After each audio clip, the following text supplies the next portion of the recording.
सुप्रभात। कमलेश्वर हिंदी कथा साहित्य में जाना पहचाना नाम और उनकी कहानी खोई हुई दिशाएं। विद्यार्थियों,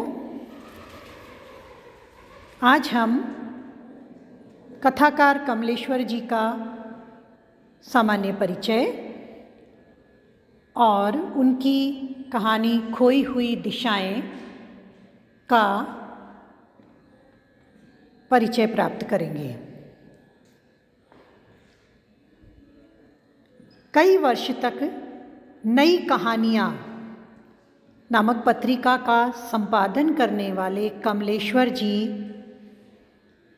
नई पीढ़ी के लेखकों में अग्रणी लेखक के रूप में रहे हैं। नई कहानी के लेखन क्षेत्र में विशेष रूप से कमलेश्वर जी का नाम लिया जाता है। डाक बंगला, एक सड़क 57 गलियां, लौटे हुए मुसाफिर, कस्बे का आदमी, राजा निर्बंसिया, खोई हुई दिशाएं, मांस का दरिया, कहानी संग्रह, नई कहानी की भूमिका, आलोचना संग्रह उनकी प्रमुख कृतियां हैं। कमलेश्वर जी नई कहानी के रचनाकार के रूप में नवीन विचारों के प्रतिपादक हैं। परिवर्तन के प्रति उनका रुझान है। उन कहानीकारों में हैं जिन्होंने हिंदी कहानी को नई दिशा दी। पाठ्यक्रम में जो कहानी है वो है खोई हुई दिशाएं। उस पर हम चर्चा आगे करेंगे। कथाकार के रूप में कमलेश्वर जी ने हिंदी कहानी को नई दिशा दी है। यह नई दिशा क्या है? नई दिशा है विचार का नयापन, कथानक के विषयों का नयापन, खास से आम आदमी तक कथा के विषय। उन्होंने ग्राम तथा कस्बे के आदमी की उलझाव भरी जिंदगी का सार्वभौम चित्रण किया है। सार्वभौम अर्थात सभी प्रकार की भूमिकाएं जो मनुष्य की होती हैं, कहीं वह उलझा हुआ है, कहीं वह बहुत सरल दिखाई दे रहा है किंतु भीतर से बहुत कठोर है, या भीतर से बहुत कठोर है किंतु बाहर वह बहुत सरलता दिखा रहा है। काफ़ी कुछ ऐसा दिखाता है मनुष्य जैसा वह होता नहीं और होना चाहता भी नहीं। इन सभी दिशाओं पर कमलेश्वर जी की कलम चली है।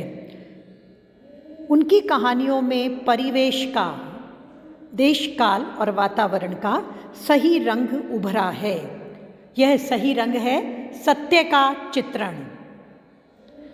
वे कहानियों में अनुभूति की प्रामाणिकता को आवश्यक मानते हैं। यह अनुभूति की प्रामाणिकता निजी अनुभव भी हो सकता है, बहुत निकटतम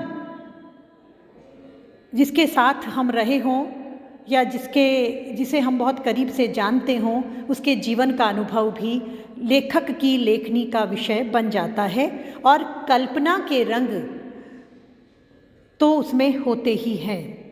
कमलेश्वर की कहानियाँ आदमी के भीतरी और बाहरी संसार के संघर्ष की परतें खोलती हैं। हर मनुष्य, हर आदमी का एक भीतर होता है जहाँ उसके विचार होते हैं, उसके मन होता है। उस मन में चलने वाले उतार चढ़ाव जनित संवाद होते हैं। उसकी मनोदशा जनित कमजोरियाँ होती हैं और कुछ खूबियाँ भी होती हैं जो चाहकर अनुकूल परिवेश न मिलने के कारण अप्रकट ही रहती हैं। उसी प्रकार से आदमी का एक बाहरी संसार होता है। बाहर के संसार में हमें बहुत सारी औपचारिकताओं से गुजरना पड़ता है। हम कुछ को हम नहीं चाहते तो भी हमें कहीं औपचारिकतावश और कहीं मजबूरी या विवशता या जरूरी समझ करके अपनी भावनाओं को व्यक्त करना पड़ता है। यह भीतर और बाहर का जो आदमी का संघर्ष है, उसकी परतों को संवादों के माध्यम से कहानीकार कमलेश्वर ने अपनी कहानियों में खोला है। किसी आदर्श की स्थापना का आग्रह इनकी कहानियों में नहीं है। यूँ सहज ही कोई आदर्श मानव के स्वभाव की अनुकूलता के चलते कहानी में प्रकट हो तो बात अलग है। अनावश्यक रूप से किसी आदर्श की स्थापना, थोपना या करने का आग्रह इनकी कहानियों में नहीं है।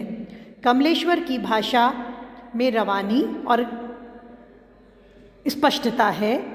अनअलंकृत सपाट सीधी भाषा में बारीक से बारीक बात कहने की कोशिश बराबर बनी हुई है।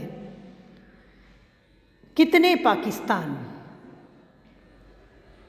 जो बहुत चर्चित रचना रही है, इस रचना में उन्होंने समकालीन राजनीतिक अस्थिरता का व्यंग्यपूर्ण चित्रण किया है। इस शीर्षक से यह रचना उपन्यास के रूप में बहुत चर्चित भी रही। पाठ्यक्रम में इनकी जो कहानी संकलित है वो है खोई हुई दिशाएं। महानगर के जीवन ने मनुष्य को जिन विसंगतियों और विद्रूपताओं से गुजरने को विवश किया, उनमें एकाकीपन, अजनबीपन, अलगाव, भय, शंका जैसे तत्व हैं। नई कहानी त्रयी के प्रमुख स्तंभ कमलेश्वर ने इस कहानी में बड़ी सशक्त दृष्टि रखते हुए औद्योगिकरण के प्रभाव से नगरों का महानगर में तब्दील होना और वहाँ की संस्कृति में बाहर से वहाँ जाकर बसने वाले लोग या वहाँ के मूल निवासियों की के जो मन स्थिति है उसका चित्रण हुआ है। महानगर की भीड़ में मनुष्य की निजी पहचान खोती गई। मानव अपने आप में एक व्यक्तिगत पर्सनैलिटी के रूप में होता है, उसकी एक अस्तित्व की पहचान होती है। उसके समक्ष अपनी पहचान का संकट खोया हुआ सा दिखाई देने लगता है और यह उसके लिए बहुत मुश्किल दौर भी। इस कहानी के नायक चंदर को भी पहचान के इसी संकट की भयावहता से गुजरना पड़ता है। आदमी के अंदर एक ऐसा आदमी होता है जो अपनी को प्रमाणित करना चाहता है, अपने अस्तित्व की एक अलग पहचान को देखना चाहता है और उससे संतुष्ट होना चाहता है। यहाँ पहचान खो रही है। दिल्ली एक महानगर है जहाँ व्यक्ति का अस्तित्व लुप्त होता जा रहा है। चंदर को भी लगता है कि इस भीड़ भरे महानगर में उसे कोई पहचानता नहीं। मनुष्य में ये भावना रहती है, 2-5 लोग मुझे समझें, मुझे बड़ा माने, मेरा सम्मान करें, मुझे सुने, मुझे समय दें, मेरा भी रुतबा हो। यह सब बातें उस भीड़ में जानो मानो अस्तित्व से संबंधित ये पहचान की बातें मानो खो गई हैं। सब अपने अपने कार्यों में व्यस्त हैं। वह जहाँ भी जाता है लोग उसे जैसे पहचानने से इनकार करते हैं। उसके लिए ये क्षण त्रासदायक होते हैं। इसी त्रास को झेलता हुआ वह अपनी पूर्व प्रेमिका इंदिरा से मिलने जाता है। वह इंदिरा से जिस गर्मजोशी की उम्मीद कर रहा था उसके स्थान पर उसे इंदिरा से एक औपचारिक व्यवहार मिलता है जिससे वह और आहत होता है। आदमी किसी को जानता है महानगर में तो सोचता है वह व्यक्ति मेरा पूर्व परिचित है, तो वह वैसा ही होगा जैसे मेरा पूर्व में आत्मीय रहा है। ऐसा सुंदर को जब इंदिरा के पास मिलने जाता है तो इंदिरा में के द्वारा की गई औपचारिकता से उसे लगता है कि यहाँ वह इंदिरा नहीं है जिसे वह जानता था। इसी त्रास में वह अपने घर आ जाता है, पर अपरिचय का यह त्रास उसका पीछा नहीं छोड़ता, कई प्रश्न छोड़ता है। उसे संदेह होने लगता है कि उसकी पत्नी निर्मला भी उसे ठीक तरह नहीं पहचान रही। इसी हताशा में वह अपनी पत्नी से ही पूछता है, मुझे पहचानती हो ना निर्मला? महानगर के व्यस्त वातावरण, भाग दौड़, ऊहापोह, खींचतान में पहचान खोते जा रहे व्यक्ति की पीड़ा को यह कहानी पूरी कुशलता से उभारती है।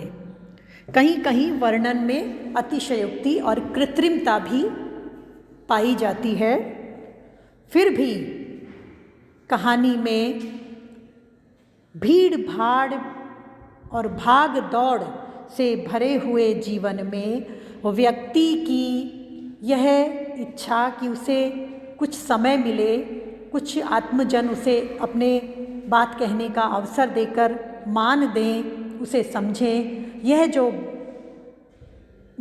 यह जो भावना है, इस भावना को सुंदर खोया हुआ पाता है। यह कहानी नई कहानियों की श्रृंखला में एक सफल कहानी के रूप में